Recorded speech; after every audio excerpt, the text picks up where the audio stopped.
I welcome each one of you, my fellow pilgrims to heaven, for our weekly Bible study in Telugu language. This is the 13th Sabbath School lesson study in Telugu language. Now I'll switch over to Telugu language. ప్రియ సోదరి సోదరులారా, మిమ్మల్ని అందరూ కూడా మన వారపు Bible పఠనానికి ఆహ్వానిస్తున్నాను. ఇది 13వ సబ్బాతు బడి పాఠం, అనగా ఈ త్రిమాసంలో ఆఖరు పాఠం.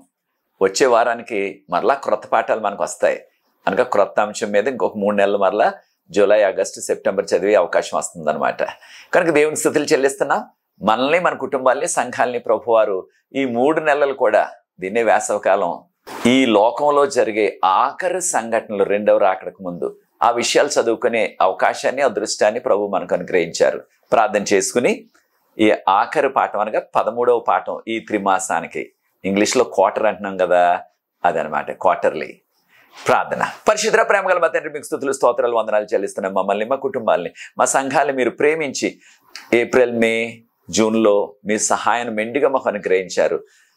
ఈ రాకడ దినాల్లో ప్రభు జరగబోయే విషయాలు, మీ రాకడకు ముందు జరగబోయే విషయాలన్నీ కూడా ప్రకటన గ్రంథం నుంచి, ఇతర గ్రంథాల నుంచి నేర్చుకునే అదృష్టాన్ని మాకు దయచేశారు. ఈ పాఠాలన్నీ రాసిన మాక్ ఫిన్లాయ్ గారిని, వారి కుటుంబాన్ని ప్రత్యేకంగా దీవించండి. దీన్ని ప్రతి వారం వీక్షించి ఇతరులతో పంచుకున్న వారిని కూడా దీవించండి. మాకు సహాయం చేస్తున్న యవన బిడ్డలను ప్రత్యేకంగా ఆశీర్వదించండి.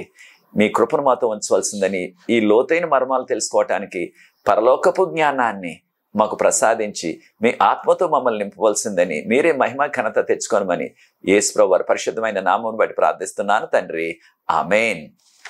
ప్రియ సోదరి సోదరులారా, ఈ 13వ పాఠం, ఇది ఈ యొక్క త్రిమాసంలో ఈ యొక్క క్వార్టర్లీ ఆఖరు పాఠం అన్నమాట. ఇది the triumph of God's love, ఇంగ్లీష్లో the triumph of God's love అని ఇచ్చారు పాఠ్యాంశం.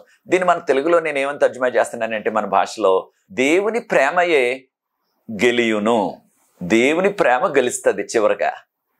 దేవుడు ఆయన అత్యధికమైన ప్రేమను, ఆయన అగాపే ప్రేమను మనకు చూపించి దాని ద్వారా మనకి రక్షణ ఇచ్చారు. కనుక దేవుని ప్రేమయే గెలియును. ప్రియ సోదరి సోదరులారా, ఈ వారం మనం ఈ 13వ పాఠాన్ని నేర్చుకోవటానికి గ్రేట్ కాంట్రవర్సీ పుస్తకంగా మహాపోరాటం గ్రంథంలో 39 నుంచి 42 వరకు ఉన్న అధ్యాయాలు కూడా చదివి చూడండి. దానితో పాటు మనకి ఈ యొక్క ప్రకటన గ్రంథంలో ప్రాముఖ్యంగా 20వ అధ్యాయాన్ని, 21వ అధ్యాయాన్ని ప్రార్థనాపూర్వకంగా చదవండి. దానిలో అమూల్యమైన విషయాలు ఉన్నాయి. మనకి ఇవ్వబడిన మూలవాక్యం, కంఠత వాక్యం ప్రకటన గ్రంథం 21వ అధ్యాయం 3-4 వచనాలు, ప్రకటన గ్రంథం 21వ అధ్యాయం 3-4 వచనాలు. ఎవరైనా సరే మన భాషలో వచ్చిన యవనస్తులు చదివి వినిపించవలసిందిగా కోరుతున్నాను. ప్రకటన 21వ అధ్యాయం 3-4 వచనాలు. అప్పుడు ఇదిగో, దేవుని నివాసము మనుషులతో కూడా ఉన్నది. ఆయన వారితో కాపురముండును, వారాయన ప్రజలై ఉందురు. దేవుడు తానే వారి దేవుడై ఉండి వారికి తోడైయుండును. ఆయన వారి కన్నులు ప్రతి బాష్ప బిందువును తుడిచివేయును. మరణం ఇక ఉండదు, దుఃఖమైనను ఇక ఉండదు, ఇక ఎన్నడూను వేదన అయినను ఇక ఉండదు. మొదటి సంగతులు పోయినని సింహాసనము నుండి వచ్చిన గొప్ప స్వరము చెప్పుట వింటిని. థ్యాంక్ యూ బాబు. చదివిన యవనస్తుడు జీవన్ మనకు ఎంతో సహాయం చేస్తున్నారు. ఈ ఉదయాన్ని వచ్చి మనకు రికార్డింగ్ చేస్తున్నారు. ఇప్పుడు 2వ సంవత్సరం చదువులో ప్రవేశించాడు జీవన్, పాస్టర్ గారి కుమారుడు. కనుక ఈ యొక్క యవనస్తుడి గురించి, వారి యొక్క చదువు కొరకు ప్రత్యేకంగా ప్రార్థించండి. ప్రియ సోదరి సోదరులారా, మనము ఆఖరు సంగతులు అనగా 13వ పాఠంలో జరగబోయే విషయాలు ఏంటంటే, ఈ లోకంలో మనకి అనేకమైన సవాళ్ళు ఉన్నాయి. ఆ యొక్క సవాళ్ళన్నీ కూడా ఈ యొక్క పాపం వలన వచ్చాయి. మనకి సాతాను తెచ్చి పెడుతున్నాడు. మనందరం కూడా ఈ గత 12 పాఠాల్లో నేర్చుకున్నాం అనేక మార్లు. యేసు ప్రభువుకి సాతానికి మధ్య పోరాటం, మంచికి చెడ్డకి మధ్య పోరాటం. ఈ యొక్క పోరాటాన్ని మనం ఇంగ్లీష్లో గ్రేట్ కాంట్రవర్సీ అంటున్నాం. దీన్ని మహాపోరాటం యేసు ప్రభువుకి సాతానికి మధ్య. కనుక ఈ పోరాటంలో ఆయన నమ్ముకున్న వారు కూడా మనము దానిలో పాలుభాగస్తులు అయిపోతున్నాం. అంటే మనం పోరాటలేదు, కానీ మనల్ని కూడా సాతాను విడిచిపెట్టట్లేదు. కనుక అనేకమైన సవాళ్ళు, ఎన్నో శ్రమలు మనకు తెచ్చి పెడుతున్నాడు సాతాను. కారణం ప్రభువుని నమ్ముకున్నాం కనుక. సాతాను ఉద్దేశం ఏంటంటే మనం ప్రభువుని నమ్ముకోకూడదు, మనం పరలోకం వెళ్ళకూడదు. ప్రభువుని నమ్ముకున్నట్లయితే, ఆయన వాక్య ప్రకారంగా జీవించిన, ఆయన ఆజ్ఞల ప్రకారంగా జీవించినట్లయితే మనం పరలోకం వెళ్తాం. అది సాతానుకు ఇష్టం లేదు. మనం కూడా సాతానుతో పాటు నశించిపోవాలన్నదే సాతాను కోరిక. కనుక ప్రియ సోదరి సోదరులారా, ఈ భూమి మీద మనం పడుతున్న సమస్తమైన శ్రమలు, సమస్తమైన ఇబ్బందులు, మనకు వస్తున్న అనేకమైన ఆధ్యాత్మిక శారీరక సవాళ్ళు, ఇవన్నీ కూడా సాతాను తెచ్చిపెడుతున్నాడు. మన విశ్వాసంలో ముందుకు కొనసాగకుండా, మనం యేసు ప్రభు కుమారులుగా కుమార్తెలుగా కడవర కాలంలో ఈ భూమి మీద జీవించకుండా ఆ విశ్వాసాన్ని విడిచిపెట్టేయాలన్నది సాతాను కోరిక. అయితే సాతాను ప్రయోగిస్తున్నది ఏంటంటే అనేకమైన శ్రమలు, అనేకమైన ఇబ్బందులు, అనేకమైన కష్టాలు, అనేకమైన అనారోగ్యాలు తెచ్చిపెడుతున్నాడు. ఇవన్నీ కూడా ఈ యొక్క జీవితంలో మనం జీవించే ఆ 70 సంవత్సరాలు, లేకపోతే 75 సంవత్సరాలు, 80 సంవత్సరాల జీవిత కాలంలో అనేకమైన సవాళ్ళు మనకు వస్తుంటే అవన్నీ కూడా ఎలా ఉంటాయి? ఒక రోజు నాన్నగారు రెండవ రాకడ ప్రభు వచ్చిన తర్వాత ఇవన్నీ కూడా ఒక పీడకలలాగా కరిగిపోతాయి. అప్పుడప్పుడు మనకి పీడకల అంటే ఎంతో భయంకరమైన కళ వస్తుంది. ఉదయాన్ని లేచేటప్పటికి కొంచెం జ్ఞాపకం ఉండొచ్చు ఒక్కోసారి భయంకరమైన కళ. ఆ భయంకరమైన కళ ఏమైపోతుంది? ఆ రోజంతా గడిచేటప్పటికి దాదాపుగా మర్చిపోతాం. 3-4 రోజులు అయ్యేటప్పటికి ఆ కళ దాదాపుగా మర్చిపోతాం దానికి. కానీ ఆ కళ వచ్చినప్పుడు ఎంతో భయంతో నిద్రలోంచి లేచిపోయి శరీరం అంతా కూడా చెమట పట్టేసి గుండె చాలా వేగంగా కొట్టుకుంటూ ఎంతో భయం వేసేస్తుంది. కొన్నిసార్లు ఆ భయంకరమైన కళ వచ్చినప్పుడు ఆ కళలోనే కొంతమంది ఏకంగా పెద్ద కేక వేసేస్తారు. అలాంటి అనుభవం నీకు కూడా ఉన్నదా ప్రియ సోదరి సోదరుడా? దాన్నే మనం పీడకల అంటాం, ఇంగ్లీష్లో నైట్ మేర్ అంటున్నారు.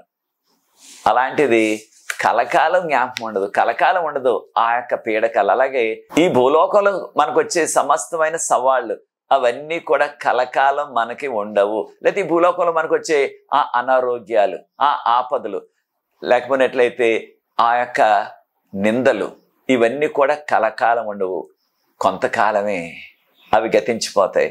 మనకు మిగిలేదేంటి? ప్రభుతోనే యుగయుగాలు కలకాలం ఉండే ధన్యత, ఆ నిత్యత్వం మనకి కలుగుతుంది. కనుక ప్రియ సోదరి సోదరులారా, రెండవ రాకడకు ముందు ఏం జరగబోతుంది? ఈ యొక్క రక్షణ భాగ్యం ఇక మూసుకుపోతుంది అనమాట. ఈ రక్షణ అనే ఆ రక్షణ ద్వారాన్ని, ఈ రక్షణ ఉచితంగా ప్రభు ఇస్తున్నారు ఆయన నమ్ముకున్న వారికి. అది ఇక ఎవరికి కూడా అందుబాటులో లేకుండా ఆయన కృపా ద్వారాన్ని, రక్షణ ద్వారాన్ని మూసేస్తారు. దీన్ని ఇంగ్లీష్లో క్లోజ్ ఆఫ్ ప్రొబేషన్ అంటున్నాం. క్లోజ్ ఆఫ్ ప్రొబేషన్ అంటున్నాం. మన అందరికి తెలుసు కదా, నోవహ గారికి 120 సంవత్సరాలు బోధించారు. ఆఖరిగా ఆహ్వానం కూడా ఇచ్చారు. దేవుడు తలుపు మూసేస్తారు, ద్వారాన్ని మూసేస్తారు ఈ ఒక వాడకు రండి అని ఆహ్వానం ఇచ్చినప్పటికీ వారు హేళన చేశారు, నవ్వారు, ఒక్కరు కూడా రాలేదు. ద్వారం వేయబడ్డది. ద్వారం వేయబడిన తర్వాత 7 రోజులు మామూలుగానే ఉంది. పగలు ఎండ ఎప్పుడు వలె అంతా కూడా చక్కగానే ఉంది. కనీసం చిన్న మబ్బు కూడా కనిపించలేదు వారికి. 7 రోజుల తర్వాత వర్షం ప్రారంభమైంది. తర్వాత ఏం జరిగిందో మన అందరికీ కూడా తెలుసు. వారందరూ కూడా నశించిపోయారు. కారణం వారికి కృపా ద్వారం మూయబడ్డది. ఆ యొక్క ఓడ యొక్క ద్వారం మూయబడ్డది. మనకు కూడా ప్రియ సోదరి సోదరులారా, రెండవ రాకడకు ముందు దేవుని యొక్క కృపా ద్వారం, దేవుని యొక్క రక్షణ ద్వారం మానవాళంతటికి కూడా మూసివేయబడుతుంది. కనుక మనము ఈ యొక్క రక్షణను కోల్పోకుండా మనము విశ్వాసంతో దేవునికి దగ్గరగా జీవిస్తూ ఆయనకు యోగ్యమైన కుమారులుగా కుమార్తెలుగా మనం జీవించాలా. ప్రియ సోదరి సోదరులారా, ఈజిప్ట్లో దేవుడు ఇశ్రాయేలీల్ని బయటికి తీసుకురాకముందు, వారికి విడుదల కలుగు చేయకముందు 10 తెగుళ్ళు రప్పించారు. అలాగే ఇప్పుడు ప్రభు మనల్ని ఈ పాపలోకం నుంచి పరలోకం తీసుకువెళ్ళిపోతారు. కనుక ఇప్పుడు కూడా ప్రకటన గ్రంథం 16వ అధ్యాయంలో 7 తెగుళ్ళు వస్తాయని చెప్పబడ్డాది. 7 తెగుళ్ళు వస్తాయని చెప్పబడ్డాది. కనుక 7 తెగుళ్ళు ఎప్పుడైతే ప్రారంభం అవుతాయో అప్పుడు మనం గుర్తించవలసింది ఏమిటంటే ఈ యొక్క రక్షణ అనే అవకాశం ఇక మూసుకుపోయింది. రక్షణ అనే అవకాశం ఇక ప్రభు మూసివేశారు. ఇక ఎవ్వరికి కూడా రక్షణ అనేది దొరకదు. ఈ విషయాలు మనకు ప్రకటన గ్రంథం 22 అధ్యాయం 11, 12 వచనాలు గమనించినట్లే, ముఖ్యంగా 11వ వచనంలో దుర్మార్గుడిక దుర్మార్గుడిగానే ఉండనేమో, నీతిమంతుడిక నీతిమంతుడిగానే ఉండనేమో అనగా ప్రభువుని నమ్మిన వారు విశ్వాసంలోంచి తొలగిపోలేరిక. ప్రభు నమ్మని వారు ఎంత ప్రయత్నించినప్పటికీ ఇక వారికి ఆ రక్షణ భాగ్యం అనేది ఇక దొరకదు అని చెప్పబడ్డది. ప్రకటన గ్రంథం 22 అధ్యాయం 12 వచనం గమనించినట్లయితే, ఇదిగో నేను త్వరగా వస్తున్నాను, ప్రతి వ్యక్తి యొక్క క్రియలను బట్టి వానికి జీతం ఇవ్వటానికి నా వద్ద సిద్ధపరిచిన జీతం నా వద్ద ఉన్నది. అనగా మనం చేసిన ప్రతి క్రియ మంచిదైతే మనకు నిత్య జీవం, జీవ కిరీటం, పరలోక రాజ్యం. మనం చెడ్డ క్రియలు చేసినట్టయితే ఈ భూమి మీద మన యొక్క జీవితంలో మనకి ఆ నరకం, అనగా మనము అగ్నిలో నశించిపోతాం, ఆహుతి అయిపోతాం. ఈ విషయాలు మనకు చెప్పబడ్డాయి.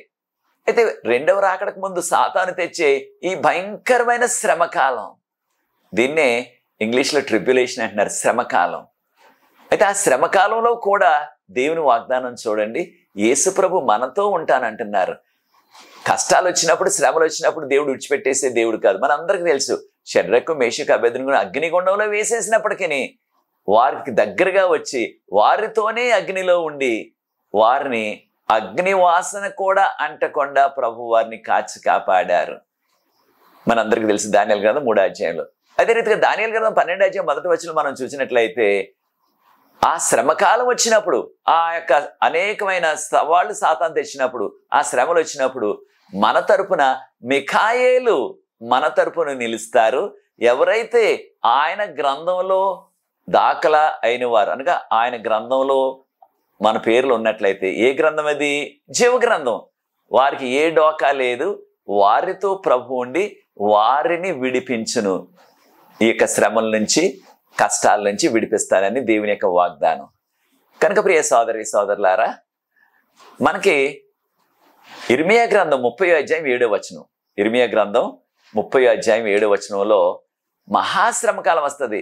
యాకోబు శ్రమ అంటే, యాకోబు శ్రమకాలం అంటే యాకోబుకి శారీరకంగా ఎవరు దెబ్బలు కొట్టలేదు, కానీ మానసికంగా ఎంతో వేదన పడిపోయాడు. రాత్రంతా మా అన్న వచ్చేస్తాడేమో, యాషావు నన్ను చంపేస్తాడేమో అనే మనసులో ఆందోళన. ఏం జరిగింది? అప్పుడు దేవుని యొక్క దూత ఆయన దర్శించడానికి వస్తే, అన్న వచ్చేసాడు నన్ను చంపేస్తాడేమని ఆ యొక్క నిద్రలోనే ఆ యొక్క దేవదూతతోనే పోరాడాడు. అయితే శారీరకంగా ఆయన ఎవరు దెబ్బలు కొట్టలేదు, ఆయన్ని హింసించలేదు, కానీ మానసిక వేదన.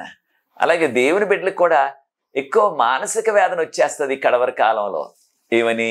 నేను రక్షించబడతానా లేదా, ఇన్ని శ్రమలు పడ్డాను, ప్రభు కొరకు ఎన్నో త్యాగాలు చేశాను, నాకు పరలోకం వెళ్ళే యోగ్యత ఉంటుందా, నేను అనేకమైన పాపాలు చేశాను అని వారు ఎంతో చింతిస్తారు. కారణం, మనం అందరం కూడా ఈ లోకంలో పాపంలో పుట్టాం, పాపంలో పెరుగుతున్నాం, ప్రతిరోజు ఏదో పాపంలో పడిపోతూనే ఉన్నాం. కనుక నేను చేసిన పాపాలు బట్టి పరలోకం వెళ్తానా లేదా అని ఆ మనోవేదన పట్టేస్తుంది అనమాట. దీన్నే యాకోబు శ్రమ అన్నారు. యాకోబు పడినట్టు శ్రమ, మానసిక క్షమ. అది మానసిక క్షోభ, మానసికంగా ఆయన పడే శ్రమ, శారీరక శ్రమ కాదు అది. కీర్తన 27వ అధ్యాయం 27వ కీర్తన 5వ వచనం, 27వ కీర్తన 5వ వచనంలో రెండవ రాకడకు ముందు ఈ యొక్క శ్రమకాలం వస్తుంది. అయితే ఆ శ్రమల నుంచి దేవుని నమ్ముకున్న భక్తుల్ని, దేవుని నమ్ముకున్న విశ్వాసుల్ని ఆయన విడిపిస్తారని ఆయన వాగ్దానం మనకి. అదే రీతిగా 91వ కీర్తన మనందరికి తెలుసు. మొదటి 11 వచనాలు చదివినట్లయితే, దేవుడు మనకి ఒక ఆశ్రయ దుర్గం, అంటే ఒక కోటలాగా మనకి చుట్టూ కాపలా ఉంటారు అనమాట. మన యొక్క ప్రక్కన 1000 మంది పడినా, మన కుడి ప్రక్కన 10,000 మంది పడినా అపాయం మనకు రాదు. అదే రీతిగా మనకి వచ్చే ఏ తెగులైనా సరే మనల్ని, మన గుడారాన్ని అవి తాకలేవు, మనల్ని నాశనం చేయలేవు. కారణం, దేవుడు మనతో ఉంటారు కనుక.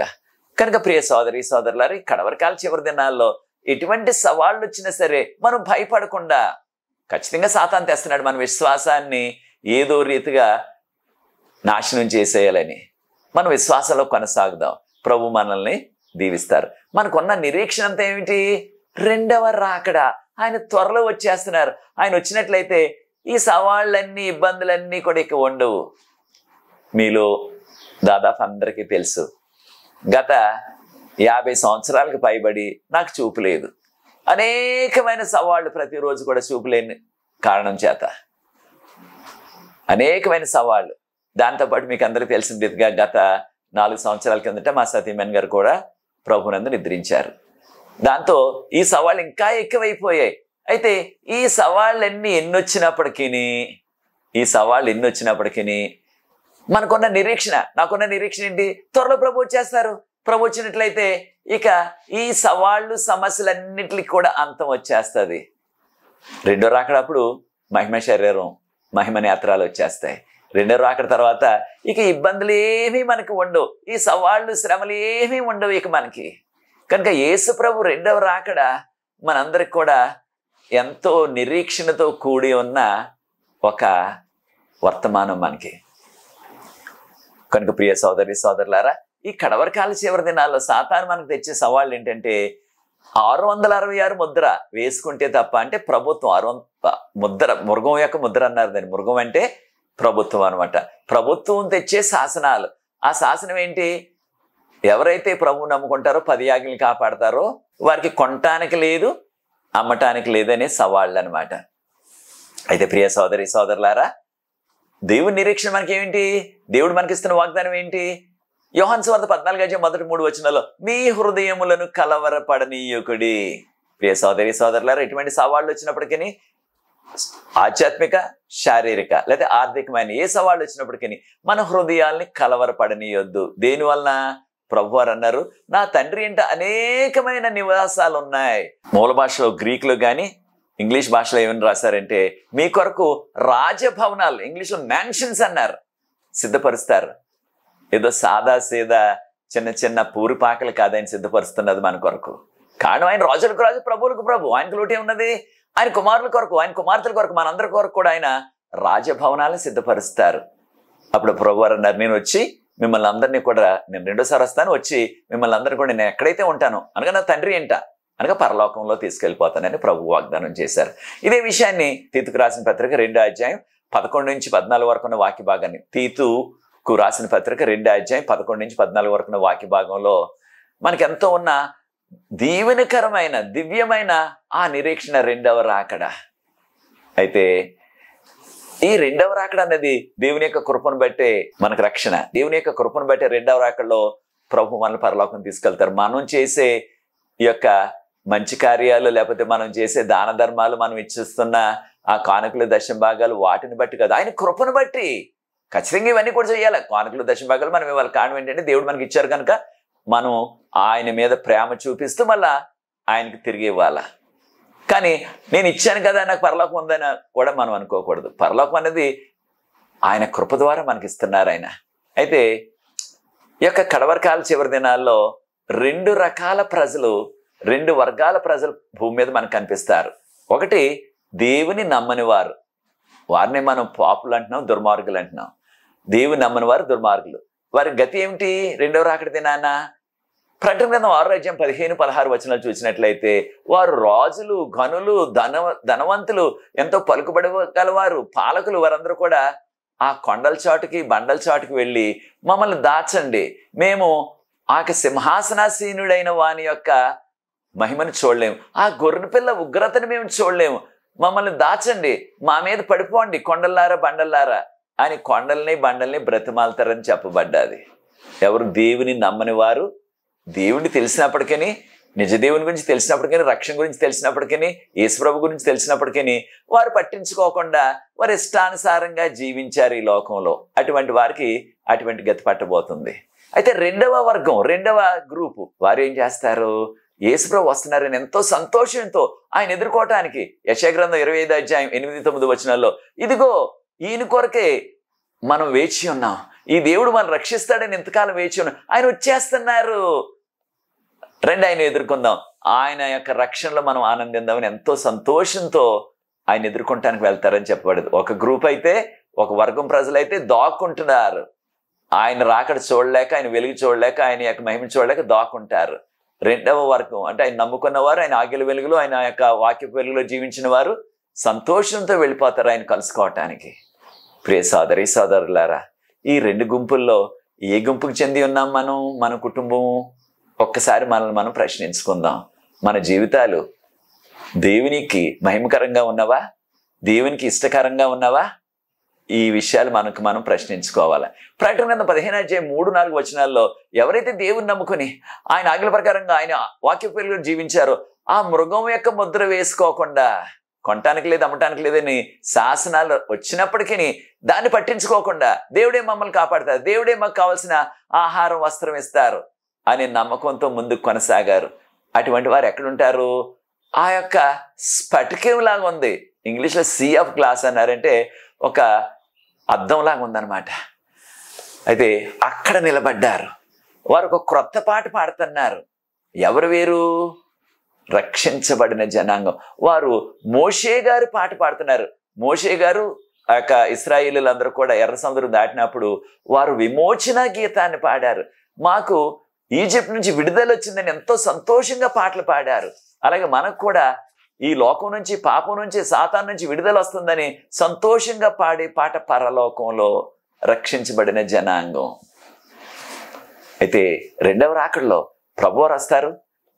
ఆయన నమ్ముకున్న వారు అందరినీ దేవదూతలు ప్రోగు వేస్తారు. చనిపోయిన విశ్వాసులందరూ కూడా మహిమ శరీరాలతో లేస్తారు. బ్రతుకున్న విశ్వాసులమైన మనం కనురెప్పపాట్లు మహిమ శరీరం వచ్చేస్తుంది. వాక్యం చెప్తుంది ఈ విషయాలు మనకి. దేవదూతలు వచ్చి వారందరూ కూడా ప్రోగు వేసుకుని పరలోకంలో మధ్యాకాశానికి తీసుకువెళ్ళిపోతారు. మత్తయి సువార్త 24:31 వచనంలో యేసుప్రభు వారు రెండవ రాకడప్పుడు భూమి మీద ఎక్కడ అడుగు పెట్టరు. ఆయన మధ్యాకాశంలోనే ఉంటారు. అక్కడికి దేవదూతలు తీసుకెళ్తారు. అక్కడి నుంచి మనం యేసుప్రభుని కలుసుకున్న తర్వాత అక్కడి నుంచి ప్రభు మధ్యాకాశం నుంచి ఆ నూతన యెరూషలేము, దాన్నే పరలోకం అంటున్నాం, అక్కడికి తీసుకువెళ్ళిపోతారు. తర్వాత మరి ఈ భూమి మీద ఏం జరుగుతుంది అంటే, ఈ యొక్క భూమి మీద దీన్నే ఇంగ్లీష్లో మిలేనియం అంటున్నారు. అనగా 1000 సంవత్సరాల కాలం. 1000 సంవత్సరాల కాలం. ఇక 1000 సంవత్సరాల్లో సాతాను పరిస్థితి ఏంటి? ఈ 1000 సంవత్సరాల్లో అనగా రెండవ రాకడ దినాన్న విడవబడిన వారు, అనగా యేసు ప్రభువుని నమ్మకుండా ఆయన చెప్పినట్లుగా జీవించకుండా ఉన్నవారు ఎవరైతే బ్రతుకుంటారో రెండవ రాకడ దినాన్న వారి పరిస్థితి ఏమిటి అని మనం ఒక్కసారి మనం గమనించినట్లయితే దానిలో మనకు చక్కని వివరాలు ఇవ్వబడ్డాయి. అదేమిటంటే 2వ తెస్సలోనికీయులకు రాసిన పత్రిక 2వ అధ్యాయం 8వ వచనంలో యేసుప్రభు వారు వచ్చినప్పుడు రెండవ రాకడ దినాన్న ఆయన ముఖం నుంచి వచ్చే ఆ మహిమను చూడలేక, ఆ వెలుగును చూడలేక అందరూ కూడా పడి చనిపోతారు భూమి మీద అని చెప్పబడ్డది. వెలుగును చూడలేక. మనందరికీ తెలుసు దానియేలు ప్రవక్త గారికి గాబ్రియేలు దూత ప్రత్యక్షమైతే దర్శనంలో ఆ గాబ్రియేలు దూత మహిమను చూడలేక దానియేలు గారు మూర్ఛిల్లి పడిపోయారు. దానియేలు గ్రంథం 8:18 వచనం. ఒట్టి దేవదూత మహిమను చూడలేక ఆయన మూర్ఛిల్లి పడిపోయాడు. మరి దేవుని యొక్క మహిమ చూడాలంటే ఎవరైనా చూడగలరా? ఒకసారి మోషే గారు అడిగారు. దేవుడు 10 ఆజ్ఞలు రాస్తున్న సమయంలో ఆ 40 దినాలు మోషే గారు అక్కడే ఉన్నారు కదా. అన్నారు, ప్రభువా నీ ముఖాన్ని చూడాలి ప్రభువా నేను అన్నారు. అప్పుడు ప్రభువారు ఏం చెప్పారు? మోషే నిర్గమకాండం 33 అధ్యాయం 20వ వచనం నుంచి, మోషే నా ముఖాన్ని చూచి ఎవ్వరు కూడా బ్రతకలేరు. మరి యేసుప్రభు రెండోసారి వచ్చినప్పుడు ఆయన ముఖాన్ని చూసి పాపులు ఎవరైనా జీవించగలరా? పరిశుద్ధులైతే మహిమ శరీరం వస్తుంది కాబట్టి చూడగలరు. పాపులు ఎవరు చూడలేరు. దేవదూతను చూచి మహిమనే తట్టుకోలేక భక్తుడైన ప్రవక్త అయిన దానియేలు మూర్ఛిల్లిపోయాడు. పాపులు ఏం బ్రతుకుతారు? ఇక దేవుడు తండ్రి, కుమార, పరిశుద్ధాత్మ, కోటాను కోట్ల దేవదూతలు వారందరి మహిమని చూచి చూడలేక వారందరూ కూడా పడిపోతారు, చనిపోతారు. వారు ఏమైపోతారు? ప్రకటన గ్రంథం 19వ అధ్యాయం 20-21 వచనాల్లో వారి యొక్క కళేబరాలు అంటే వారి శవాలన్నీ కూడా ఇక వారికి గౌరవప్రదంగా సమాధి చేయటానికి కూడా ఒక్కరు కూడా మిగిలిరు ఈ భూమి మీద. భక్తులందరినీ కూడా పరలోకం వెళ్ళిపోయారు, దేవదూతలు తీసుకెళ్ళిపోయారు. దేవుని నమ్మని వారు అందరూ పడి చనిపోతారు. ఆ యొక్క దుర్మార్గుల యొక్క కళేబరాలు పక్షులు తింటాయని చెప్పబడ్డాది. ప్రకటన గ్రంథం 19వ అధ్యాయం 20-21 వచనాల్లో. కనుక ప్రియ సోదరి సోదరులారా, ఎంత దయనీయమైన పరిస్థితితో చూడండి. రాజులు, పాలకులు, ధనికులు, ఎంతో పలుకుబడగలవారు సమాధి చేయటానికి కూడా ఎవరు గౌరవప్రదంగా ఎవరు మిగలరేక, వారందరినీ కూడా పక్షులు తింటాయి. అయితే దేవుని నమ్ముకున్న వారు ఏం చేస్తారు? ప్రకటన 19:9 వారు దేవుని సన్నిధిలో గొర్రెపిల్ల వివాహ విందులో పాల్గొంటారు. ఎంతటి ధన్యత వచ్చేస్తుందో చూడండి. కనుక ప్రభువుకు యోగ్యమైన వారిగా మనం జీవించాలా? ప్రియ సోదరి సోదరులారా, మరొక విషయాన్ని కూడా మనం గుర్తించాలా. ఈ యొక్క సాతాను రెండవ రాకడ దినాన్న విశ్వాసులందరినీ కూడా దేవదూతలు తీసుకెళ్లిపోతారు పరలోకానికి. ఈ భూమి మీద ఉన్న దుర్మార్గులందరూ కూడా ఆయన వెలుగు చూడలేక, మహిమ చూడలేక పడి చనిపోతారు. మిగిలేది సాతాను, తన యొక్కతో ఉన్న దేవదూతలు. ఏ దేవదూతలు? పడిపోయిన దేవదూతలు. వీరినే ఈవిల్ ఏంజల్స్ అంటున్నాం ఇంగ్లీష్లో. పాపంలో పడిపోయిన దేవదూతలు, ఇక వారే మిగులుతారు. వారందరినీ కూడా ఏం చేస్తారు అని చెప్పబడ్డది. సాతాను పరిస్థితి ఏమిటి? రెండవ రాకడ అయిపోయిన ఆ మరుక్షణం నుంచి ప్రకటన గ్రంథం 20 చదివినట్లయితే, ప్రకటన గ్రంథం 20 చదివినట్లయితే, ఒక బలిష్ఠుడైన లేకపోతే బలమైన దేవదూత ఆకాశం నుంచి ఒక గొలుసు చేత్తో పట్టుకుని క్రిందకి దిగి వచ్చి సాతానును పట్టుకుని ఆ గొలుసులతో బంధించి ఆయన్ను మట్టులేని గొయ్యిలో వేసేశారని చెప్పబడింది. ఇంగ్లీష్లో బాటమ్లెస్ పిట్ అన్నారు. వేసేసి ముద్ర వేసేశారు. ఏమని? ఇక 1000 సంవత్సరాల వరకు సాతానుడు ఇంకెక్కడికి వెళ్ళటానికి లేదు అంటే బంధించేశారనమాట. ఇది సాదృశ్యంగా సుమా ఇక ఎవరిని మోసం చేయటానికి అవకాశం లేదు. ఏ దేశాన్ని కూడా, అంటే ఎక్కడికి ఇతర లోకాలకు వెళ్ళటానికి అవకాశం లేదు. మరి ఈ లోకంలో ఇంకా ఎవరైనా జీవించున్నారంటే అందరూ చనిపోయారు. భక్తులందరూ కూడా పరలోకం వెళ్ళిపోయారు. ఇంక భూమి మీద ఎవ్వరూ ఉండరు. సాతాను, తనతో పడిపోయిన ఆ యొక్క 3వ వంతు దేవదూతలు మాత్రమే ఉంటారు. ఇలాగా 1000 సంవత్సరాలు జరుగుతుందని చెప్పబడ్డది. 1000 సంవత్సరాలు జరుగుతుందని చెప్పబడ్డది.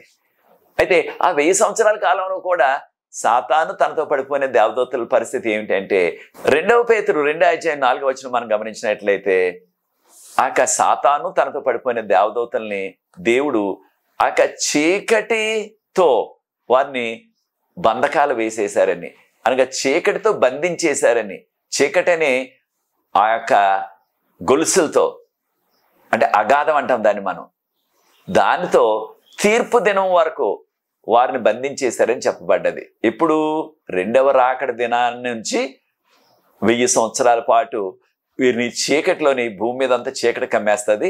ఆ చీకటిలోనే వారు బంధించబడతారనమాట. అయితే ప్రియ సోదరి సోదరులారా, మరి ఈ భూమి సంగతి ఏమిటి? ఈ భూమి పరిస్థితి ఎలా ఉంటుంది రెండవ రాకడ మరుసటి రోజు నుంచి? ఇర్మియా గ్రంథం 4:23-26 వరకు వాక్య భాగాన్ని ప్రార్థన పూర్వకంగా చదవండి. ఇర్మియా గ్రంథం 4:23-26 వాక్య భాగం చదివినట్లయితే దీనిలో చెప్పబడ్డదంటే, ఇక ఈ భూమి మీద ఇంకెవ్వరు కూడా నరులు జీవించరు. స్త్రీలు కానీ పురుషులు కానీ ఇంకందరూ చనిపోతారు కదా, ఇంకెవరు ఉంటారు? దాంతోపాటు ఈ భూమి అంతా కూడా చీకటి కమ్మేస్తుంది అని చెప్పబడ్డది, కటిక చీకటి. దానివల్ల ఈ భూమి మీద ఉన్న ఆకాశ పక్షులన్నీ కూడా, జంతువులన్నీ కూడా చనిపోతాయి. ఈ యొక్క భూమి అంతా కూడా, ఎంతో సారవంతమైన పంటలు పండే భూమి అంతా కూడా ఎడారిలాగా అయిపోతుంది అని చెప్పబడ్డది. ఎడారిలాగా అయిపోతుంది అని చెప్పబడ్డది. ఈ యొక్క భూమి అంతా కూడా ఆదిలో దేవుడు సృష్టించక ముందు ఈ భూమికి నిరాకారముగాను శూన్యముగాను ఎలాగైపోయిందో ఆ స్థితికి వచ్చేస్తుంది అని చెప్పబడ్డది. నిరాకారంగా శూన్యంగా అయిపోతుంది. అంటే రెండవ రాకడప్పుడు పెద్ద భూకంపం వస్తుందని మనం ప్రకటన గ్రంథం 16:17-20 వరకు వాక్య భాగంలో చదువుతున్నాం. ఆ పెద్ద భూకంపంతో ఈ భూమి మీద ఉన్న బిల్డింగ్లు, బ్రిడ్జిలు మొత్తం అన్నీ కూడా కూలిపోయి తునాతునకలు అయిపోతాయి అన్నమాట. ఈ భూమి అంతా ఒక్క మాటలో మనం చెప్పుకోవాలంటే ఒక శ్మశానం లాగా, సమాధుల దొడ్లాగా అయిపోతుంది అనమాట. ఇదే విషయాన్ని యెషయా గ్రంథం 24:3 కూడా మొత్తం అంతా కూడా ఈ భూమి అంతా కూడా నిర్మానుష్యమైపోతుంది, శూన్యమైపోతుంది. మానవులకి ఎవ్వరు కూడా ఉండరు. ఎంతకాలం ఇలాగా? 1000 సంవత్సరాలు. రెండవ రాకడ తర్వాత 1000 సంవత్సరాలు ఎలా ఈ విధంగా జరుగుతుంది అని చెప్పబడ్డది. అయితే మరి ఆ 1000 సంవత్సరాల కాలంలో ఏం జరుగుతుంది అంటే, ఈ భూమి మీద ఇక అంతా చీకటే. సాతాను, తనతో పడిపోయిన 3వ వంతు దేవదూతలు మాత్రమే వారిని ఇక ఈ లోకానికే వారిని బంధించేస్తారంటే, ఈ లోకం తప్ప ఇంకెక్కడికి వెళ్ళటానికి అవకాశం లేదు. ఈ లోకంలో సాతానుతో వచ్చిన పడిపోయిన దేవదూతల పని ఏంటి? ఏదో రీతిగా ఎవరో ఒకరిని ఆ శోధనలో, పాపంలోనికి నెట్టివేయటం. మరి అలా చేయడానికి ఎవరు బ్రతికిలేరు, అందరు చనిపోయారు. కనుక సాతాను ఏ పని లేకుండా ఎలా ఉంటుంది? కాళ్ళు చేతులు కట్టేసినట్లుగా అనిపిస్తుంది అనమాట. మనం అంటాం చూడండి, ఒక్కోసారి ఏ పని లేదనుకోండి, ఒక 2 రోజులు కనీసం ఒక రోజు కూడా కాళ్ళు ఆటలేదు, చేతులు ఆటలేదు మనకు అంటాం, మనం పని లేదు కనుక. అలాగే సాతాను కూడా కాళ్ళు చేతులు కట్టేసినట్లుగా అనిపిస్తుంది అన్నమాట. కారణం ఏంటి? ఇది ఈ భూమి మీద ఎవరు లేరు శోధించడానికి, భక్తులందరూ పరలోకం వెళ్ళిపోయారు, ఇంక చేసేది ఏమీ లేదు. అయితే ఆ యొక్క 1000 సంవత్సరాల్లో ఏం జరగబోతుంది అంటే ప్రకటన గ్రంథం 20వ అధ్యాయం 4వ వచనం నుంచి 6వ వచనం వరకు ఎంతో విపులంగా మనకు చెప్పబడ్డది. ప్రకటన 20వ అధ్యాయం, ప్రకటన గ్రంథం 20వ అధ్యాయం 4 నుంచి 6 వరకు వాక్య భాగాన్ని 4, 5, 6 వచనాలు చదవండి. అక్కడ యోహాను గారికి దర్శనంలో కనిపించింది ఏంటి? సింహాసనములు వేయబడ్డాయి. ఎక్కడ? భూమి మీద కాదు సుమా, భూమి అంతా కూడా చీకటితో నిండిపోయింది. పరలోకంలో ఈ సంఘటన జరగబోతుంది. ఆ సింహాసనాల మీద ఎవరు కూర్చుంటారు? ఎవరైతే ప్రభువు కొరకు, ఆయన సాక్ష్యం కొరకు, ఆయన వాక్యం కొరకు హతసాక్షులైపోయారో వారందరూ కూడా బ్రతికి మరలా, అంటే రెండో రాకడప్పుడు బ్రతికిపోతున్నారు కదా వారందరూ కూడా, వారు సింహాసనాల మీద కూర్చుని వారు తీర్పు చేస్తారు, తీర్పు జరుపుతారు. ఎంతకాలం? 1000 సంవత్సరాలు. అయితే ఈ యొక్క 1000 సంవత్సరాల వరకు కనమా మృతులు బ్రతకలేదు. కనమా మృతువులు ఎవరు? చనిపోయిన భక్తులందరూ కూడా లేచి పరలోకం వెళ్ళిపోయారు. దుర్మార్గులందరూ కూడా దేవుని యొక్క మహిమ చూడలేక పడిపోయారు. అంటే వారు పాపులు అనమాట, వారిని దుర్మార్గులు అంటున్నాం. 1000 సంవత్సరాల వరకు ఆ యొక్క మరణ స్థితిలోనే చనిపోయి మట్టి అయిపోతారు. వారి యొక్క శరీరాలన్నీ కూడా రెండవ రాకడ దినాన్ని వారు చనిపోయిన వెంటనే పక్షులు తినేసాయి. ఈ గ్రద్దలు, రాంబొందులు, రకరకాల పక్షులు. కనుక 1000 సంవత్సరాల వరకు ఇక అలాగే వారి గతి. అయితే ప్రియ సోదరి సోదరులారా, ఎవరైతే దేవుని నమ్ముకున్నారో వారు బ్రతికిపోయారు. ఈ లోకంలో ఎన్నో శ్రమలు పడ్డారు, ప్రభు కొరకు హతసాక్షులు అయిపోయారు, వారి యొక్క ప్రాణాలు కూడా కోల్పోయారు. కొంతమంది కాల చివరి దినాల్లో వారందరూ కూడా బ్రతికిపోయి మహిమ శరీరాలతో, జీవ కిరీటాలతో సింహాసనాల మీద కూర్చుని వారు తీర్పు తీరుస్తారు. ఎవరికి? సాతానుకు. సాతానుతో పడిపోయిన 3 వంతు దేవదూతలకి, సాతాను మోసంలో పడిపోయిన ప్రజలందరికీ, ఎవరైతే సాతాను మోసంలో పడిపోయి ఆ మృగాన్ని అంటే ప్రభుత్వాన్ని పూజించారో, ఎవరైతే ఆ యొక్క ప్రతిమను పూజించారో, అంటే వారు పెట్టిన ఆ యొక్క ఆరాధన దినం, వాక్యంలో లేని ఆరాధన దినం, వాక్యంలో లేని ఆరాధన దినం మొదటి దినం. ఆ మొదటి దినాన్ని ఎంతో మంది ఆరాధిస్తున్నారు ఈ రోజుల్లో, వారికి అవగాహన లేక. దాంతోపాటు వారికి మృగం యొక్క ముద్ర వచ్చేసింది. అది ఉంటేనే కొనటానికి అమ్మటానికి. ఆ 4 రోజులు బాగానే ఉంది కొనటానికి అమ్మటానికి. తర్వాత చనిపోయిన తర్వాత మరి వారికి శిక్ష తప్పదు. కనుక దేవుని యొక్క భక్తులు ఆ యొక్క మృగం యొక్క ముద్ర పొందకుండా, వారికి శ్రమలు వచ్చినప్పటికీ వారు హతసాక్షులైపోయారు, కానీ దేవుని యొక్క వాక్యంతో వారు రాజీ పడలేదు. అటువంటి వారు ప్రభుతో 1000 సంవత్సరాలు ఎక్కడుంటారు? పరలోకంలో ఉండి తీర్పు కూడా తీరుస్తారు. అదే సమయంలో 1000 ఏళ్ళు ఈ యొక్క వివాహ విందు, గొర్రెపిల్ల వివాహ విందు జరగబోతుంది. తర్వాత 1000 సంవత్సరాల తర్వాత వారు మరలా ఈ యొక్క పాపులందరూ కూడా లేపబడతారు. అయితే ప్రకటన గ్రంథం 20వ అధ్యాయం 6వ వచనంలో ఎవరైతే రెండవ రాకడలో లేస్తారో వారు పరిశుద్ధులు, వారు ధన్యులని చెప్పబడ్డది. అనగా రెండవ రాకడలో లేచేది పరిశుద్ధులు, ధన్యులు మాత్రమే. అయితే ఒక వర్గం ఎవరైతే యేసు ప్రభుని పొడిచారో, ఎవరైతే ఆయన మీద ఉమ్ములు పూసారో, ఎవరైతే ఆయన కొరకు ఆయన మీద అబద్ధ సాక్ష్యాలు చెప్పారో సిలువేసిన రోజున, వారు కూడా కొంతసేపు లేచి ఆయన మహిమను చూడలేక, ఈయననే నేను ఆయన మీద ఉమ్ములేశాను, ఈయన చేతుల్లోనే నేను మేకులు కొట్టాను, లేకపోతే ఈయన మీద అబద్ధ సాక్ష్యాలు చెప్పాను అని చూచి దానిని గుర్తించి ఆ యొక్క మహిమను చూడలేక మళ్ళీ పడి చనిపోతారు. ఈ విషయం ప్రకటన గ్రంథం 1వ అధ్యాయం 7వ వచనంలో, ఇదిగో ఆయన మేఘారూఢుడై వచ్చినాడు, ప్రతి నేత్రం ఆయన చూచును, ఆయన పొడిచిన వారును ఆయన చూస్తారని చెప్పాడు. అయితే చూసిన తర్వాత మళ్ళీ పడిపోయి చనిపోతారు. అప్పుడు 1000 సంవత్సరాల తర్వాత మరలా లేస్తారు. అప్పుడు వారికి నరకాగ్ని అనమాట, వారికి శిక్ష పడుతుంది అనమాట. కనుక ప్రియ సోదరి సోదరులారా, ఈ యొక్క ఎవరైతే దేవుని నమ్ముకున్నారో పరిశుద్ధులకి రెండవ రాకడప్పుడు లేస్తారు మహిమ శరీరాలతో, వారికి ఇక రెండవ మరణం అంటే అగ్నిగుండం లేనే లేదు. అయితే ప్రియ సోదరి సోదరులారా, ప్రభు నమ్ముకుని ఆయన వాక్య ప్రకారంగా జీవించి, ఆయన ఆజ్ఞల ప్రకారంగా జీవించి ఎవరైతే జీవించారో వారు దేవుని యొక్క సన్నిధిలో ఉంటారు. వారు ఆయన ప్రేమను, ఆయన కృపను కూడా గుర్తిస్తారు. అయితే ప్రియ సోదరి సోదరులారా, రక్షించబడిన జనాంగం ఈ 1000 సంవత్సరాల తీర్పులో వారు ప్రభువుని అడుగుతారు, ఏమని? ప్రభువా, నా స్నేహితుడు ఎంతో మంచివాడు, ఎంతో భక్తుడిలాగా ఉండేవాడు, నాతో పాటు ప్రార్థనలో పాల్గొనేవాడు, ఆయన ఎందుకు రాలేదు ప్రభువా? లేకపోయినట్లేదు ప్రభువా, నా యొక్క కుటుంబ సభ్యులు ఎంతో మంచివారు, ప్రార్థనాపరులు, మరి వారు ఎందుకు రాలేదు ప్రభువా? లేకపోతే ప్రభువా, నాకు వాక్యం బోధించిన ఆ అయ్యగారు, లేదా నాకు బాప్తిసం ఇచ్చిన అయ్యగారు, ఆయన కూడా ఇక్కడ లేరు ప్రభువా, ఎందుకు రాలేదు ఆయన? అనే అనేకమైన ప్రశ్నలు. ఎవరైతే మనకు తెలిసిన వారు, మనం మంచివారు అనుకున్నామో ఈ లోకంలో, వారు పరలోకం ఎందుకు రాలేదు అనే ప్రశ్న. దానికి ఈ 1000 సంవత్సరాల కాలంలో ఒక్కొక్కరికి కూడా, అందరికీ కూడా జవాబులు ప్రవహిస్తారు.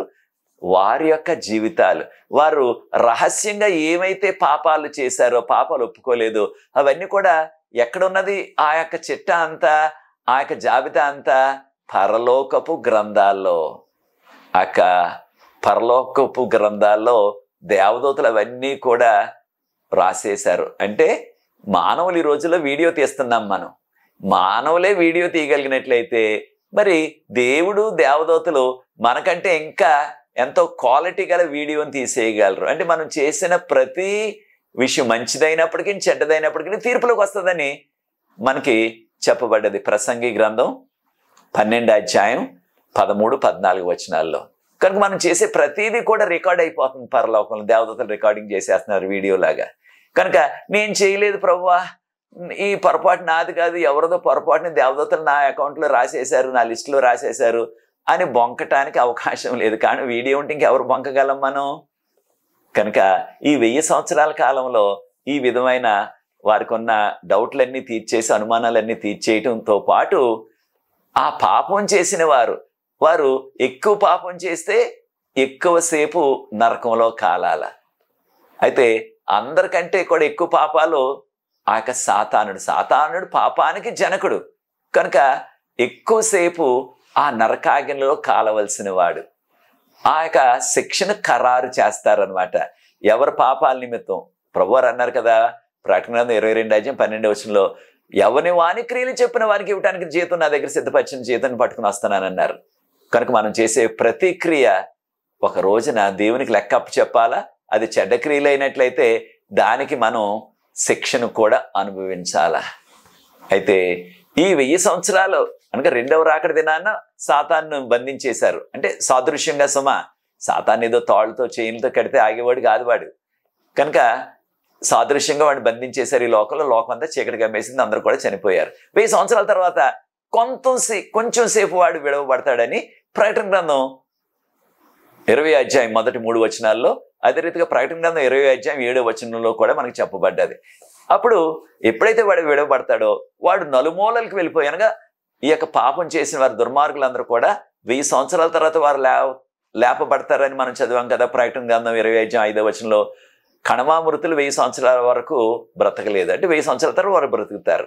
బ్రతికిన తర్వాత వారందరినీ కూడా సాతాను వెళ్ళి నలుమూలలకు వెళ్ళిపోయి భూమి మీద వారందరినీ కూడా మోసం చేసేసి, కారణం ఆల్రెడీ వారు జీవితంలో రెండవ రాకడ ముందు మోసపోయారు సాతాను మోసంలో. మరలా సాతాను మాటలకి వారు లోబడిపోయి ఉంటారు. వీరిని గోగు మాగోగులని పోల్చారు. అంటే గోగు మాగోగులు అంటే సాదృశ్యంగా సాతాను యొక్క పాపలందరూ కూడా. పాత నిబంధన కాలంలో గోగు మాగోగులు అన్న వాళ్ళు చాలా దుర్మార్గులు. కనుక వారితో పోల్చారు ఇక్కడ. వారందరూ కలిసి దేవుని యొక్క పరిశుద్ధ పట్టణం, ప్రకటన గ్రంథం 20వ అధ్యాయం 9వ వచనం, ఆ యొక్క ప్రియమైన పట్టణం, పరిశుద్ధ పట్టణం పరలోకం నుంచి భూమి మీదకి దిగి వస్తుందని ప్రకటన గ్రంథం 21వ అధ్యాయం 2వ వచనం. ప్రకటన 21:2లో ఆ పరిశుద్ధ పట్టణం, పరలోక పట్టణం భూమి మీదకి దిగి వస్తుంది. అది ఎప్పుడైతే దిగి వస్తుందో దాన్ని చుట్టుముట్టేస్తారని చెప్పబడ్డది ప్రకటన గ్రంథం 20వ అధ్యాయం 9వ వచనంలో. ఎవరు? సాతాను. ఇక ఈ భూమి మీద ఉన్న ఎలా ఉన్నారు వాళ్ళందరూ కూడా? పాపులందరూ కూడా ఇసుక రేణువుల్లాగా ఉన్నారు.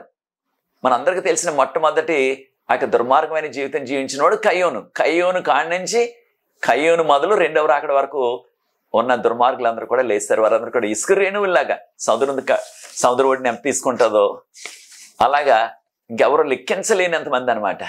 వారందరూ కూడా ఆ ప్రియమైన పట్టణాన్ని, పరిశుద్ధ పట్టణాన్ని చుట్టుముట్టుడు, దాన్ని ముట్టడి వేసేస్తారని చెప్పబడ్డది.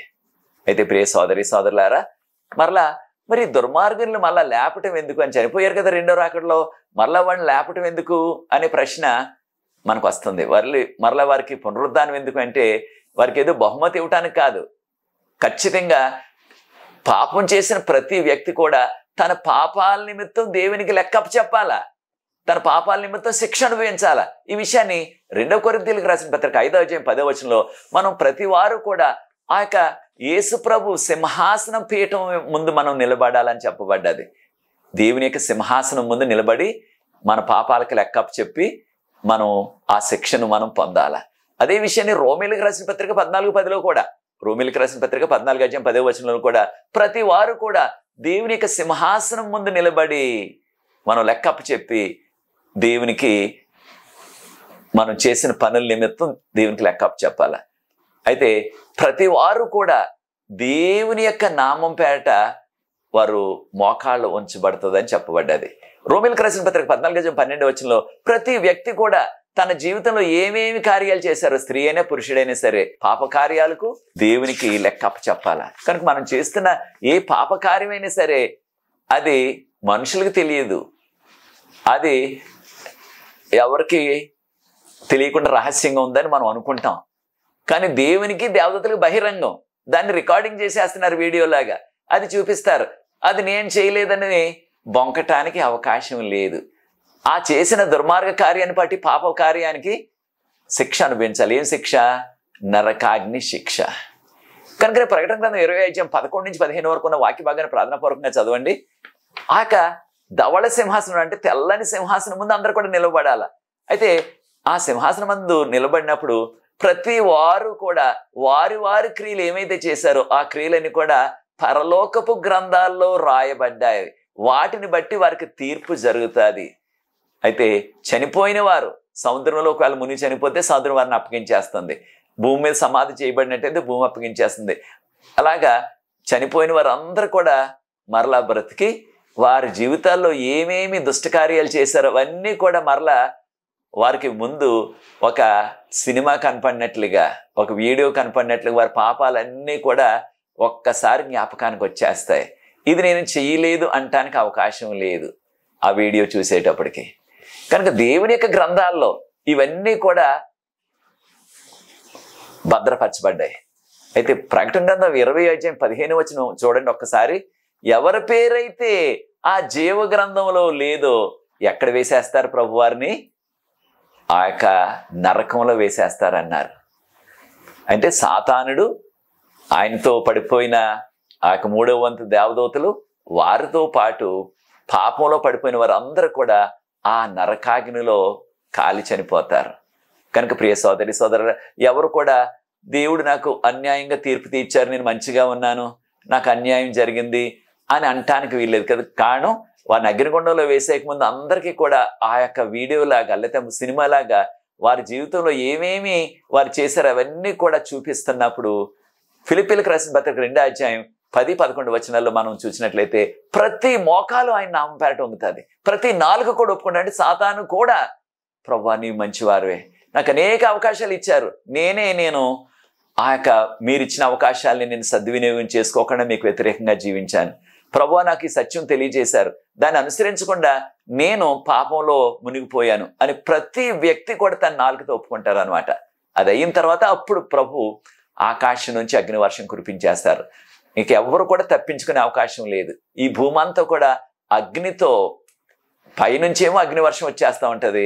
ఆ పరలోకపు అగ్ని కురిసిన ఆ అగ్ని దాటికి భూమి కింద ఉన్న ఆ పెట్రోలియము, బొగ్గు, తర్వాత ఆ యొక్క గ్యాస్ అంటున్నాం కదా, మనం వంట చేసుకుంటే ఇలాంటి గ్యాసులన్నీ కూడా అగ్నితో అంటుకుపోయి పైనుంచి అగ్ని వచ్చేస్తుంది, భూమిలో నుంచి కూడా. కారణం భూమిలో ఉన్న పెట్రోలియం అంతా, భూమిలో ఉన్న ఆ బొగ్గు అంతా, భూమిలో ఉన్న ఆ గ్యాస్ అంతా అంటుకుపోయినట్లయితే ఇంకెవరు ఆపగలరు? అప్పుడప్పుడు ఒక్కోసారి మనకి ఈ యొక్క ఆయిల్ వెల్ అంటున్నాం కదా, ఈ చమురు తీస్తున్న బావిల్లో ఒక్కోసారి మంటలు వస్తూ ఉంటాయి. ఆ మంట చూసినట్లయితే భూమిలో నుంచి ఇంకా మనం ఇంకెవ్వరు కూడా తట్టుకోలేదు, దగ్గరికి కూడా వెళ్ళాం, అంత బలంగా ఆ యొక్క చమురు బావుల్లోంచి కాలిపోయి అగ్ని పైకి వచ్చేస్తూ ఉంటుంది. పెద్ద పెద్ద అగ్ని కీలలు వచ్చేస్తూ ఉంటాయి. 1000 సంవత్సరాల తర్వాత, రెండవ రాకడ తర్వాత 1000 సంవత్సరాల తర్వాత జరగబోయే సంఘటన అదే. పైనుంచేమో అగ్ని వర్షం వచ్చేస్తుంది, కింద నుంచి కూడా అగ్ని, ఇక పెద్ద పెద్ద అగ్ని కీలలో మంటలు వచ్చేస్తాయి భూమి అంతా కూడా. ఇక ఎవ్వరు కూడా తప్పించుకోలేరు, పారిపోవటానికి అవకాశం ఎక్కడా లేదు ఇక భూమి మీద. దుర్మార్గులందరూ వారి పాపంలో నెట్టేసిన సాతాను, తన యొక్క పడిపోయిన 300 దేవతలు అందరూ కూడా దానిలో కాలి బూడిదైపోతారని మలాకి గ్రంథం 4:1-2 వచనాల్లో వారు కొయ్య కాలువలే కాలిపోతారని చెప్పబడ్డది. కనుక ప్రియ సోదరి సోదరులారా, వారందరూ కాలిపోయిన తర్వాత అప్పుడు ప్రభు మరలా క్రొత్త ఆకాశాన్ని క్రొత్త భూమిని చేస్తానని ప్రకటన గ్రంథం 21:5 వచనం. క్రొత్త ఆకాశం క్రొత్త భూమిని చేస్తారు. కొంతమంది అనుకుంటున్నారు ఈ యొక్క దుర్మార్గులు ఇక కాలుతూనే యుగయుగాలు కాలుతూనే ఉంటారు, అగ్ని ఆరద పురుగు చావదని అనుకుంటున్నారు. అది సరికాదు. అందరు కాలి బూడిదైపోయిన తర్వాత, సాతాను కూడా కాలి బూడిదైపోయిన తర్వాత అప్పుడు క్రొత్త ఆకాశాన్ని క్రొత్త భూమిని. కారణం పరలోకంలో ఇక దుఃఖం లేదు, ఏడుపు లేదని ప్రకటన గ్రంథంలో మనం చదివాం కదా, 21:4 వచనంలో మన కంఠత వాక్యంలో. మరి ఆ యొక్క దుర్మార్గులందరూ కాలుతూ ఉంటే, వారు ఏడుస్తూ ఉంటే మరి అది పరలోకమా? కానే కాదు. కాలుతున్నప్పుడు వారు నవ్వుతూ ఉండలేరు కదా, ఏడుస్తూనే ఉంటారు. కనుక అది పరలోకంలో ఉండదు. అంటే కొంతకాలం కాలుతారు. కొయ్య కాలువలే, ఒక కొయ్యను, ఒక చెక్కను మన పొయ్యిలో పెట్టినట్లయితే కొంతసేపు కాలుతుంది, బూడిదైపోతుంది. అలాగే మనకి యోధా పత్రిక 1:7 వచనంలో సొదొమ గుమొర్రా పట్టణాలతో పోల్చారు. సొదొమ గుమొర్రా పట్టణాలు ఈనాటికి కాలుతున్నాయంటే లేదు, అప్పుడు కాలాయి బూడిదైపోయాయి. వాటి యొక్క ఫలితం ఈనాటికి కూడా చెప్పుకుంటున్నాం, బూడిదైపోయాయి అని. అలాంటి పరిస్థితి వస్తుంది అనమాట. కనుక దుర్మార్గులు కలకాలం కాలుతారన్నది అది వాక్యంలో లేదు. కొంతకాలం కాలుతారు, బూడిదైపోతారు, సాతానుతో పాటు బూడిదైపోతారు. తర్వాత క్రొత్త ఆకాశం క్రొత్త భూమి. దేవుని ప్రజలు ఈ భూమి మీద మనం కలకాలం మనం ఉంటాం. ప్రభు యొక్క నివాసం మనతో ఉంటుంది. ప్రభు మనతో కాపురం ఉంటారు ఈ భూమి మీద. అంటే ఈ భూమి పరలోకం అయిపోతుంది అనమాట. ఇవన్నీ కూడా జరగబోతున్నాయి. కనుక ప్రియ సోదరి సోదరులారా, ప్రభు వాక్యంలో చెప్పింది అంతా కూడా నెరవేరుతుంది. ఇవన్నీ కూడా నెరవేరుతాయి. అది నీ నిర్ణయం అయినట్లయితే ప్రభువుని నమ్ముకో. ఇంకా బాప్తిసం తీసుకోకపోతే త్వరలో ముంచడం బాప్తిసం తీసుకో. దేవుని యొక్క వాక్యపు వెలుగులో, 10 ఆజ్ఞల వెలుగులో జీవించు. నీవు నీ కుటుంబం రక్షించబడతారు. ప్రభు త్వరలో వస్తున్నారు, పరలోకం తీసుకెళ్తారు. అది నీ నిర్ణయం అయినట్లయితే నాతో ఏకీభవించండి. ప్రార్థించి ఈ యొక్క ఆఖరు పాఠం 13వ పాఠాన్ని ముగిస్తాను. పరిశుద్ధ ప్రేమగల మా తండ్రి, మీకు స్తుతులు స్తోత్రాలు వందనాలు చెల్లిస్తున్నాం. మీరు చేసిన సిలువ త్యాగాన్ని బట్టి, మీరు మాకు ఇస్తున్న కృపను బట్టి, ఈ రక్షణ భాగ్యాన్ని బట్టి మీకు వందనాలు చెల్లిస్తాం. మేము యోగ్యులం కాదు ప్రభువా, అయినప్పటికీ మీ సిలువ త్యాగాన్ని బట్టి, మిమ్మల్ని నమ్ముకున్న రీతిని బట్టి మాకు ఈ యోగ్యత ఇస్తున్నారు. త్వరలో వచ్చి ఈ లోకంలో ఉన్న సమస్తమైన పాపము, శాపము, శ్రమలు, సవాళ్ళు ఇవన్నిటికీ కూడా అంతం తెచ్చి మీతో మేము కలకాలం ఉండే ధన్యత దయచేయమని, దీన్ని వీక్షిస్తున్న ప్రతి వారిని, ఈ యొక్క సేవకులకు ఎవరైతే ప్రార్థిస్తున్నారో, సహకరిస్తున్న వారందరినీ దీవించమని, దీనిలో నాకు సహకరిస్తున్న యవన బిడ్డలు ప్రత్యేకంగా దీవించవలసిందని, ఆయన నిజ చిత్తంలో వచ్చే వారం మరలా 3 నెలలు క్రొత్త అంశాలతో మేము చదువుకుని వాక్యాన్ని నేర్చుకునే ధన్యత మాకు దయచేయమని, మేము చేస్తున్న యొక్క దీన సేవను ప్రభువా మీరు కొనసాగించమని, దాన్ని కొనసాగించడం నాకు కావాల్సిన మీ కృపను, మీ శక్తిని, ఆరోగ్యాన్ని అనుగ్రహించవలసిందని, మీరే మహిమ ఘనత పొందమని, ఆయన ఈ పాఠాలన్నీ కూడా రచించిన మాక్విన్లయ్య గారిని, వారి కుటుంబాన్ని ప్రత్యేకంగా దీవించమని యేసు ప్రభువు వారి పరిశుద్ధమైన నామమును బట్టి ప్రార్థిస్తున్నాను తండ్రి, ఆమేన్. ప్రియ సోదరి సోదరులారా, ప్రభు మిమ్మల్ని ప్రత్యేకంగా దీవించగాక. ఆయన చిత్తమైనట్లయితే వచ్చేవారు కొత్త అంశాలతో కొత్త త్రిమాసం పాఠాలు ప్రారంభిద్దాం. అంతవరకు ప్రభు కృప మనందరికీ తోడైండును గాక. God bless you.